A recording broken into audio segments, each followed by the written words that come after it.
뭐 한 주간 잘 지냈나요? 뭐 방학인데 고등부 친구들 뭐 이렇게 놀지도 못하고 그죠? 김예진 왜 콜백 안 했어요? 내가 전화했는데 왜 콜백 안 했어요? 자, 자, 뭐 이렇게 수련회 앞두고 여러분 뭐 이렇게 어, 전도사님이 따져 보니까 전도사님 대학원은 좀 특이해가지고 반이 있어요. 이렇게 초중고등학교처럼 반에 이제 한 60명 정도 전도사님이 계시는데 다 전도사님이에요. 근데 전도사님이 수련회를 제일 멀리 가요. 그래서 섬으로 가는 건 전도사님밖에 없어요. 뭐 해외로 이제 해외 선교 가시는 분들은 계셔도 전도사님도 이제 바다로 가는 건 처음이어서 뭐 모르겠어요 어떻게 될지 뭐 재밌겠죠 그죠? 가서 바다도 이제 보고 요새 이제 남해안에 상어가 있대요 상어. 그래서 상어도 이제 좀 이제 이렇게 탁 이제 발견하면은 이제 잡아다가 이제 회쳐 먹고 이러면 되니까 뭐 자, 뭐 잘하길 바랍니다. 자, 자 되나 안 되나? 된다. 자, 우리가 전도사님이 몇 년 전에 이제 그 공장에서 일을 한 좀 했었어요. 한 몇 달 동안 공장에서 일을 했었는데 여러분 공장 일이 쉬울까요, 어려울까요? 우리 나중에 알바하고 싶은 친구들 있나요? 고등학교 졸업하고 아니 뭐 고3 끝나고도 되고 알바하고 싶은 친구들 무슨 알바하고 싶어요? 편의점. 편의점 꿀이에요, 꿀. 편의점 하세요, 여러분. 편의점 대박이에요. 편의점 전생 편의점 했거든요. 그 야간으로 했었는데 되게 그 할 거 없고 그 잘못 그 편의점 걸리면은 좀 바쁘긴 한데 전사님이 굉장히 한가한 편이어서 전사님이 이제 담배를 안 피니까 막 담배 이름을 막 외워야 되고 이런 거는 좀 그러고 이제 중간중간 좀 이제 연세가 있으신 분들이 이렇게 오세요. 오면 야 이거 줘봐 막 이렇게 막 반말하면서 막 이렇게 하시는 분들이 이제 간혹 계시는데 편의점 재밌어요. 편의점 재밌는데 공장에서 전사님은 이제 했었어요. 공장에서 이제 물건이 들어오면 이제 그냥 들어온 게 아니라 이제 우리 그 트럭에서 이제 물건이 이제 들어와요 공장. 그러면 어떻게 해요? 그 트럭에 있는 물건을 내려야죠. 내려가지고 이제 팔레트에 이제 실어가지고 포장하고 이렇게 옮겨놓고 이제 또 물건 들어오면 또 포장하고 또 옮겨놓고 또 내리고 다시 올리고 막 트럭 타고 어디 가고 맨날 뭐 이래가지고 하나도 재미가 없고 그랬어요. 그래서 항상 아침 6시에 일어나가지고 이제 사장님 차 타고 이제 가가지고 이제 공장에서 내려가지고 공장에서 일하면 한 6시 오후 6시 되면 다시 이제 오고 이게 한 주 5일 계속 반복이 됐었던 적이 있었어요. 근데 여러분 이렇게 공장에 가서 일을 하면은 제일 많이 하는 게 뭘까요? 행동. 제일 많이 하는 행동이 뭘까요? 다른 게 아니고 시계를 봐요. 왜 볼까요? 공장 일을 하다가 왜 시계를 거의 한 10분에 한 번씩 시계를 봤어요. 왜일까요?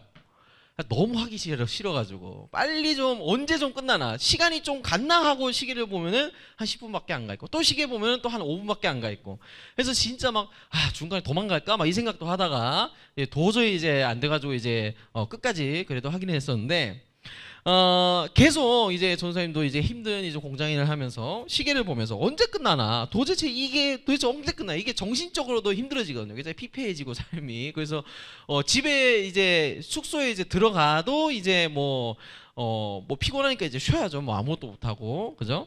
그런 삶이 계속되다 보니까 이게 언제 끝나지? 계속 이런 생각을 많이 했던 것 같아요. 언제 끝나지? 나는 이제 이 일을 언제 끝날 수 있지? 그러다 이제 월급 들어오면 이제 좀 버티고 그런 삶이었어요. 자, 그런데 이거는 전도사님의 삶뿐만이 아니라 여러분들도 마찬가지일 것 같아요. 특히 이제 고3 친구들은 제일 많이는 아니고 이제 아침마다 하는 게 뭐예요? 수능 디데이 살펴보죠, 그죠? 수능이 며칠 남았지? 막 136일 남았나? 막 이렇게 막 보잖아요, 그죠? 도대체 이 생활은 언제 끝날까? 그죠? 도대체 이 실기는 언제 끝날까? 그죠? 우리는 D-Day를 이렇게 막 세면서 어떻게 해요? 내가 수능 끝나면은 알바도 하고 내가 돈 벌고 운전면허 따고 전사님 그 운전면허 일종 보통 수동 기능 만점입니다. 자, 만점입니다. 자, 운전면허 따고 이제 나는 여친 남친도 만들 거고 아이돌 콘서트도 갈 거고 막 유럽 여행도 가고 이런 계획들을 세우면서 그죠? 아 나는 나중에 고3 끝나면 이렇게 살 거야 하는 그 맨 마지막을 우리가 상상을 하게. 자, 또 이것뿐만이 아니라 자, 뿅. 왜 안 넘어가? 넘겨주세요. 안 계시나? 넘겨주세요.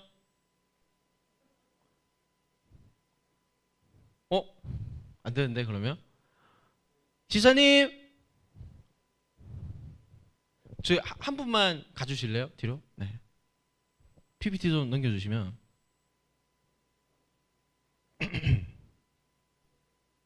네.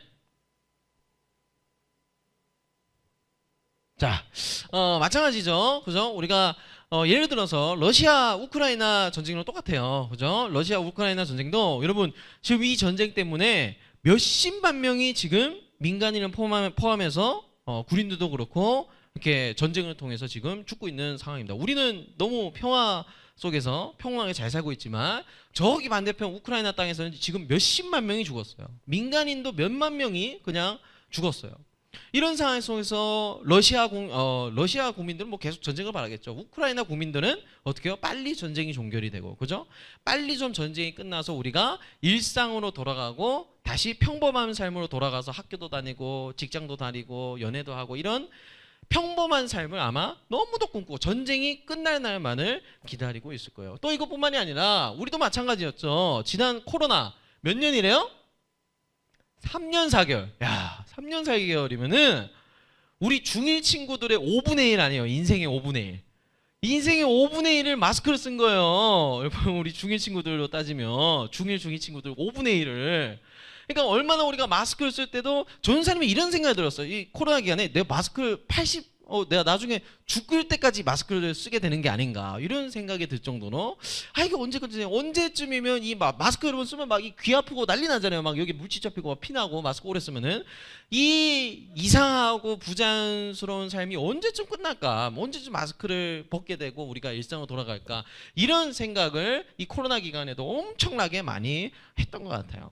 여러분 그렇습니다. 우리는 정말 삶이 절박해지고 힘들고 전도사님의 그 공장 생활처럼 아무 의미가 없어지고 너무 답답하고 고통스러우면은 우리는 이 고통이 끝날 날만을 기다리고 새게 돼 있어요. 누구에게나 있는 어떤 결말을, 그죠? 진짜 좀 이게 빨리 끝나고 나는 나중에 다른 거 뭐 계획 세가지고 해야겠다 하는 그런 결말을 생각하고 그리는 본능이 있어요. 여러분 이걸 조금 어려운 말로 유식한 말로 이렇게 해요. 따라해볼까요? 종말론적 그림. 종말론적 그림. 네, 종말론적 그림을 누구나 그리게 돼 있어요. 이 세상이 언젠가는 끝이 날 텐데 이 세상이 끝나고 나서는 나의 삶은 어떻게 될까? 그죠? 자, 그런데 우리가 이런 식으로 해서 어떻게 해요? 뭐 코로나 기간은 마스크를 쓴 거든 뭐 우크라이나 전쟁이든 뭐든 간에 언제쯤에 이게 끝이 날까라는 그런 생각을 통해서 우리 스스로 위로를 받고 한다는 거예요. 이런 마찬가지입니다. 사도 바울 아저씨도 우리 데살로니가서를 우리 지난주에 했잖아요. 그죠? 이걸 반으로 딱 자르면 사도 바울 아저씨는 첫 번째로 내가 성도들로부터 받은 위로를 먼저 전했어요. 우리 지난주에 얘기를 들었을 거예요. 사도 바울 아저씨가 자기가 희생하고 자기가 밤낮으로 일해가지고 다 벌어서 먹고 살면서 그렇게 희생하면서 이 데살로니가 성도들을 가르쳤지만 역으로 그 데살로니가 성도들의 믿음을 보고 위로를 받았다라고 표현을 했다고 했어요. 근데 반대로 오늘은 어떤 것에 다루냐면 사도 바울 아저씨가 반대로 성도들한테 주고 싶은 위로가 있었다고 성경은 말하고 있었어요. 그럼 어떤 위로를 주고 싶었느냐? 앞에서 말한 거랑 똑같아요. 맨 마지막 우리의 삶이 결국에 어떻게 되고 이 어렵고 고통스럽고 자연스럽지 못한 이 삶이 나중에 가서는 우리가 어떻게 되는 것인가에 대해서 사도 바울 아저씨가 이 데살로니가 교회 성도들한테 뭔가를 전하는 것을 통해서 위로하고 싶었다는 거예요. 그래서 읽어볼까요? 시작. 형제들아, 때와 시기에 관하여는 너에게 쓸 것이 없음은 주의 날이 밤에 도둑같이 이를 줄을 너희 자신이 자세히 알기 때문에. 자, 주의 날은 뭐냐면 예수님이 이 세상에 심판주로 다시 오시는 그날입니다. 그러니까 예수님께서 여러분 이 세상에 다시 오십니까 안 오십니까? 다시 똑같이 오시죠. 하늘로 올라가신 그대로 오신다 그랬어요. 그때는요, 여러분 예수님이 어떤 걸로 오시냐, 어떤 분으로 오시냐면 심판주로 오세요. 이 세상을 심판하시는 분, 이 인간 역사를 끝내시는 분으로 예수님은 다시 오세요. 그 날이 우리 인생의 마지막 날이고 또 다르게 말하면은 새로운 시작이라고 할 수가 있는 거죠. 그런데 예수님이 다시 오신 그 날이 어떻게 온다고요? 어떻게? 뭐처럼? 도둑같이 온다고. 이게 무슨 뜻일까요? 도둑같이 온다. 자, 그럼 도둑이 언제 올지 알아요? 몰라요? 모르죠. 근데 도둑이 들면은 깜짝 놀라요? 안 놀라요? 놀라죠. 더 좋은 표현은 이런 거예요. 성적표가 나오는 날이라고 생각하면 돼요. 그러니까 만약에 예를 들어서 여러분이 기말고사 딱 봤어요. 기말고사를 보면은 무조건 뭐가 나오게 돼 있어요? 성적이 나오게 돼 있죠. 언젠가는 성적표가 나오게 돼 있어요. 전도사님은 항상 그랬어요. 기말고사 이렇게 시험을 본 다음에 시험 뭐 망쳤잖아요. 망쳐도 뭐 기분이 뭐 안 좋진 않아요. 왜냐면 놀 수 있으니까, 어쨌든 시험이 끝났으니까. 그래가지고 시험 망쳐도 성적표가 나오는 그날까지는 어떻게 해요? 그냥 PC방 12시간 그냥 막 달리는 거예요. 그냥 애들이 막 PC방 가고 막 놀고 막 그냥 야, 성적표 어차피 나오는 나중에 나오잖아. 그때까지는 잊고 놀자. 막 이런 주의였어요. 그래서 맨날 그냥 탱삭탱삭 놀았어요. 신나게. 그런데 어느 날 정말 예상치 못한 그날에 담임 선생님, 교무실에 있어야 될 담임 선생님이 뭔가 서류 뭉치를 한 걸음 들고 들어오죠. 그럼 직감적으로 뭘 느껴요? 왔구나. 그죠? 성적표가 왔구나. 그리고 34번 조경준 성적표 받아가세요 하면 어떻게 해요? 받아가게 되는 거죠. 그럼 무슨 생각이 들어요? 왜 지금 와? 왜 지금 성적표를 적어도 하루만 더 오늘까지만 놀고 잘 내일 나오지? 이런 생각이 들겠죠. 그러니까 이런 거랑 똑같은 거예요. 예수님이 다시 오신다는 건 알아요. 근데 언제 올지는 몰라요. 근데 결국에 예수님은 어느 순간 우리가 아무도 예상하지 못하고 기대하지 못한 때에 반드시 이 세상을 끝내러 오십니다. 그러니까 그게 오늘 저녁이 될 수도, 오늘 저녁이 될 수요, 내일 못 가네요. 그죠? 오늘 저녁이 될 수도 있고, 우리가 소환도에 가 있는 그날이 될 수도 있고, 그날은 아무도 모른다. 그런데 여러분 잘 보세요. 이 예수님이 다시 오시는 날이 심판의 날이라고 그랬어요. 그런데 또 다르게 말하면 이 예수님께서 다시 오시는 그날이 승리의 날이에요. 승리하는 날이에요. 왜일까요? 심판하시는 날이기도 하면서 이 세상이 예수님으로 말미암아서 승리하게 되는 날이기도 해요. 왜냐하면 이런 거예요. 여러분 예수님이 이 세상을 마지막으로 심판하러 오실 때 그 심판 때에 우리 예수 믿는 사람도 설까요? 안 설까요? 올라갈까요? 안 올라갈까요? 예수님이 심판하신 그 심판 때, 여기가 심판 때라면 우리 예수님 믿는 사람들은 올라갈까요? 안 올라갈까요? 올라가요. 심판대 앞에 다 서요. 그리고 예수님께서는 그 심판대에서 우리가 행동한 것들대로 심판하세요. 이 사람이 사람을 죽였다. 그럼 사람을 죽인 대로 심판하세요. 이 사람이 다른 사람을 아프게 했다. 그럼 그 사람을 아프게 한 그만큼 이 사람을 심판하세요. 우리도 심판대 앞에 똑같이 섭니다. 그 마지막 날에 이제 최종 결산을 하는 거예요. 너 어떻게 살았냐? 너 누구 편에 속해서 그동안 살아왔냐? 그런데 잘 보세요. 그런데 여러분 이제 곧 그죠? 한 며칠 남았나? 15일 남았네요. 여러분 8월 15일이 되면 대한민국에서 연례 행사가 있어요. 뭐냐면 죄 지은 사람들을 풀어줘요. 이걸 뭐라 그러면 특별 사면이라고 해요. 들어봤어? 사면? 죄를 졌어요. 죄를 졌기는 졌는데 특별히 그냥 대통령의 권한으로 이 사람의 죄가 있지만 사면, 용서해 주는 거예요. 죄를 그냥 어떻게 해요? 덮어주는 거예요. 똑같은 거예요. 우리가 심판대 앞에 서지만 이 사람은 어찌됐든 간에 예수님을 믿는 믿음이 있기 때문에 우리가 죄가 있고 우리의 잘못된 행실이 있어도 예수님의 피자국을 통해서 우리가 그 죄가 덮어지고 우리의 죄가 면제되는 거예요. 사면이 되는 거예요. 그 앞에서. 그래서 우리에게는 심판의 날이기도 하지만 뭐가 되는 거예요? 승리의 날이 되는 거예요. 우리는 이제 더 이상 죄로부터 고통받을 일도 없고 죄 때문에 우리가 넘어질 일도 없고 죄 때문에 하나님의 관계가 잘못되고 어그러질 일도 없는 하나님과 영원히 함께 사는 그 원대한 소원이 이제는 우리에게 완전하게 이루어지게 되는 거예요. 그래서 우리에게 승리의 날이라고 한 거예요. 그래서 사도 바울 아저씨는 다른 것으로 위로한 게 아니라 그냥 밥 먹고 그냥 격려하고 좋은 말 해주고 이렇게 위로를 한 게 아니라 데살로니가 교회 성도님들 지금 너무 힘들고 당신들이 그 밖에 세상으로부터 고통을 당하고 고난을 당하고 예수님 믿는 것에 어려움을 겪고 있지만 머지않아 예수님은 다시 오셔서 이 세상을 모조리 심판하시고 여러분들의 죄를 용서하시고 승리하게 하실 것입니다 라고 위로를 하고 있는 거예요. 그 마지막 결말에서 하나님은 여러분과 함께 하실 것입니다 라고 위로를 하고 있는 것이죠. 그래서 이렇게 표현을 합니다. 주께서 호령과 천사장의 소리와 하나님의 나팔 소리로 친히 하늘로부터 강림하시리니 그리스도 안에서 죽은 자들이 먼저 일어나고 그 후에 우리 살아남은 자들도 그들과 함께 구름 속으로 끌어올려 공중에서 주를 영접하게 하시니 그리하여 우리가 항상 주와 함께 있으리라. 자, 따라해볼까요? 그리하여 우리가 항상 주와 함께 있으리라. 자, 다시 한번 해볼까요? 그리하여 우리가 항상 주와 함께 있으리라. 자, 너무나 중요한 표현이에요.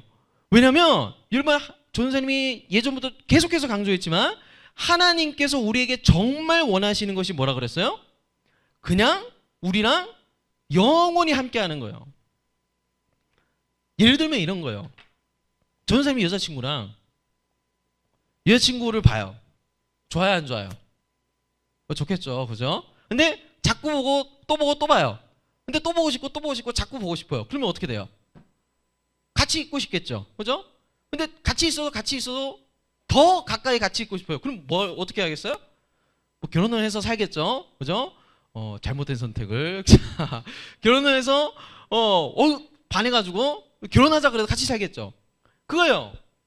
하나님이 정말 원하시는 거는 여러분들이랑 같이 사는 거예요, 영원히. 그게 우리의 맨 마지막 결말이라고요. 그리하여 우리가 항상 주와 함께 있으리라. 그러니까 데살로니가 교회 성도님들이 이 편지의 이 문구를 보고 여러분 얼마나 많이 위로를 얻고 눈물을 흘렸겠어요. 이 당시는 얼마나 그 예수 믿는 사람들을 향해서 유대인들을 괴롭히지, 로마 정부가 끌고 가서 죽이지, 별의별 박해를 당하고 어려움을 당하고 예수 믿는 것 자체가 거의 질병에 걸린 사람처럼 취급을 받던 때였는데 우리의 맨 마지막 결말이 어떻대요? 우리가 항상 주와 함께, 내가 제일 사랑하는, 또 나를 제일 사랑하는 그 하나님과 함께 있게 된다. 하나님과 함께 있게 된다. 그러므로 이러한 말로 서로 위로하라. 이 말로 서로를 위로하라. 사도 바울 아저씨가 이렇게 말한 거예요. 우리가 맨 마지막에, 지금은 힘들지만 맨 마지막에는 하나님과 함께 영원히 있게 된대요. 이 말로 서로를 위로하라는 거예요. 그래서 맨 마지막 우리 요한계시록에도 이렇게 나와 있어요. 내가 들으니 보좌에서 큰 음성이 나서 이르되 보라, 하나님의 장막이 어떻게 해요? 사람들과 함께 있음에, 또 하나님이 그들과 함께 계시니, 그들은 하나님의 백성이 되고 하나님은 친히 그들이 누구예요? 여러분이죠, 여러분. 하나님이 여러분과 함께 있음에 함께 계시니, 함께 계셔서 하나님이 계속 함께를 3번이나 썼어요. 함께. 우리의 그 마지막 최종의 그림이 그냥 하나님께서 우리와 영원히 함께 있으시는 거예요. 그러니까 어떻게 해요? 모든 눈물을 그 눈에서 닦아주시니 다시는 사망이 없고 애통하는 것이나 곡하는 것이 아픈 것이 다시 있지 아니하느니 처음 것들이 다 지나갔음이라. 다시는 눈물을 흘릴 일도 없고 죄 때문에 넘어질 일도 없고 하나님과 멀어질 일도 없고 나의 가족의 문제도 더 이상 필요가 없게 되고 모든 것이 하나님 아래에서 완전하게 되는 거예요. 그러면서 성경은 이렇게 마무리를 해요. 우리 성경의 맨 마지막을 보면 이렇게 나와 있어요. 예수님 제발 빨리 좀 어서 오세요. 이 어렵고 잔인하고 정말 여러분들을 이 공부라는 시스템에 몰아넣고, 그죠? 이런 비인간적인 이 세상 속으로 예수님 빨리 오셔서 이 세상을 정리해 주시고 당신의 나라를 영원히 임하게 해주세요. 그래서 이렇게 말해요. 따라해볼까? 마라나타. 마라나타. 자, 이거 굉장히 신나는 말인데. 자, 신나게 마라나타. 마라나타. 이게 뭐예요? 예수님 어서 오세요. 예수님 빨리 오세요. 너무 기다리고 있어요. 자, 사랑하는 여러분, 그렇습니다. 그리하여 우리가 항상 주와 함께 있으리라.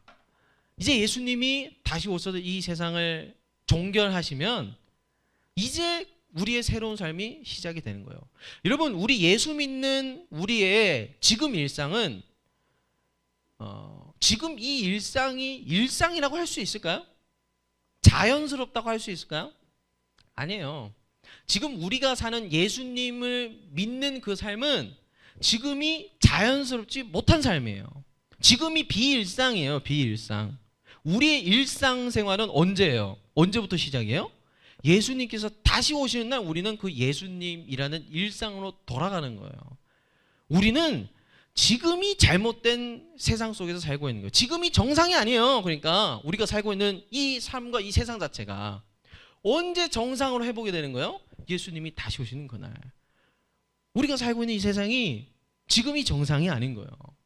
지금이 정상이 아니에요. 그러니까 어떻게 우리는 이 세상에서 빨리 정신을 차리고 빠져나와서 예수님께로 가야 되는 거예요. 예수님을 힘써 믿어야 되는 거예요. 그래서 어떻게 해요? 우리가 항상 주와 함께 있으리라. 예수님이 오시는 그날 정말 예수님 믿는 게 나는 진짜 평생을 살면서 예수님 믿는 게 겨우 이런 건 줄 알았는데 예수님이 다시 오시는 그날 이거였구나. 우리가 자연스러운 일상으로 복귀하게 되고 정말 예수님을 믿는 그 맛을 이 마지막 날에 누리게 된다는 거예요. 여러분에게 이번 여름 수련회가 그런 의미에서 위로가 되고 또 예수님의 다시 오심을 소망하게 되는 그런 여름 사역이 되면 참 좋을 것 같아요. 특별히 그렇잖아요. 우리가 지난 1학기를 한번 돌아보면 여러분도 뉴스를 참 많이 봐서 알겠지만 이 세상이 정상이에요? 정상이에요? 우리 돌아가는 게 신기해요. 그죠? 근데 여러분 늘 세상은 그랬어요. 늘 세상은 우리는 새롭다. 우리는 새로운 거야. 우리는 너희를 배신하지 않아. 우리는 새로워졌어. 하지만 까보면 또 똑같아요. 또 옛날에 또 그 잔인한 방식 그대로 또 따라하고 있어요. 또 사람도 똑같아요. 옛날 사람이나 지금이나. 그 죄인이라는 본질은 변하지 않아요. 이 잘못되고 이상한 세상 속에서 우리가 예수님을 향한 믿음을 가지고 예수님 어서 오세요. 마라나타. 제발 좀 오셔서 우리 일상을 회복시켜 주세요. 우리가 지금은 죄인으로 있지만 나의 죄를 벗어던지고 얼른 예수님과 영원히 함께 사는 그 삶을 살 수 있도록 하나님 도와주세요. 빨리 예수님 오세요. 라고 우리가 수련회장에서 함께 기도하고 외칠 수 있으면 참 좋을 것 같아요. 집회 설교를 몇 분 할까요? 그래서 몇 분 할까요? 가서 40분? 3시간? 오케이. 3시간 할 수 있어요. 성경 특강 딱 해가지고. 자, 그래서 우리가 가서 위로를 받고 또 소안도에 있는 그 소안도 미락교회를 가서도 여러분들이 여러분 하나님께서 함께 하십니다라는 그 자그마한 위로를 던져다 주고 또 여러분도 위로를 받고 오늘 그런 수련회면 참 좋을 것 같습니다. 그렇게 되기를 소망하면서 우리 찬양할까요? 마라나타.